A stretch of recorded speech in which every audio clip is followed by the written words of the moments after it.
2026-এর জন্য অবশ্যই কেকেআর একটা আবারও আসবে।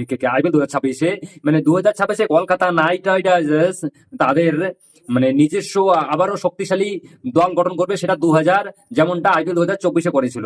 তো অবশ্যই কলকাতা নাইট রাইডার্স দল চাইবে যে তারা কামব্যাক করতে এবং স্ট্রং কামব্যাক করতে। তো তোমাদেরকে জানিয়ে রেখেছে আইপিএল 2026-এর জন্য কলকাতা নাইট রাইডার্স আইপিএল 2025-এ শেষ না হতে হতেই একটা বড় খবর পেয়ে গেছে, সেটা নিউজ আসতেছে, যেটা কলকাতা নাইট রাইডার্সের মানে একজন যশস্বী জয়সওয়াল উপর এখন ভাই কলকাতা নাইট রাইডার্স খুবই ইন্টারেস্ট হয়েছে, মানে ট্রেড করতে পারে মানে কলকাতা নাইট রাইডার্স যশস্বী জয়সওয়ালকে ভেঙ্কটেশ আইয়ারকে দিয়ে।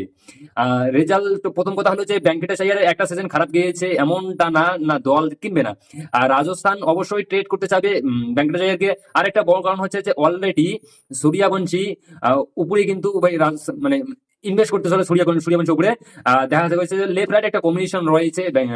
আর দ্বিতীয় ব্যাপার হলো যে ক্যাপ্টেন যদি বা ক্যাপ্টেনের অপশন যদি দেখো কলকাতা নাইট রাইডার্স হতে পারে, যে মানে আমরা কম বেশি জানি যে কারণ রাজস্থান কিন্তু ক্যাপ্টেন কিন্তু রিয়ান পরাগকেই রাখতে চলেছে আর বদলাতে যাবে না। কয়েকটা কারণ তোমাদেরকে জানিয়ে দিলাম। কিন্তু হ্যাঁ, কথা হলো যে কলকাতা নাইট রাইডার্স কি ভেঙ্কটেশকে দিয়ে ট্রেড করতে পারে আর রাজস্থানের সঙ্গে? দেখো ভাই, আমার মনে হয় না রাজস্থান ছাড়বে না। তার কারণ যশস্বী জয়সওয়াল কিন্তু এবার যদি রাজস্থান সব থেকে বেশি রান করছে যশস্বী জয়সওয়াল, ঠিক আছে, বুঝতে পারছো? আর রাজস্থান রয়্যাল চাবে না যে যশস্বী জয়সওয়ালকে দিয়ে আমরা ভেঙ্কটেশকে ট্রেড করবো। তার কারণ অলরেডি ভেঙ্কটেশ একজন ফলো ব্যাটসম্যান 2025 আইপিএল আর কি। 2026 আইপিএল আমার মনে হয় না এটা চাবে। তো দেখা যাক কি হয়।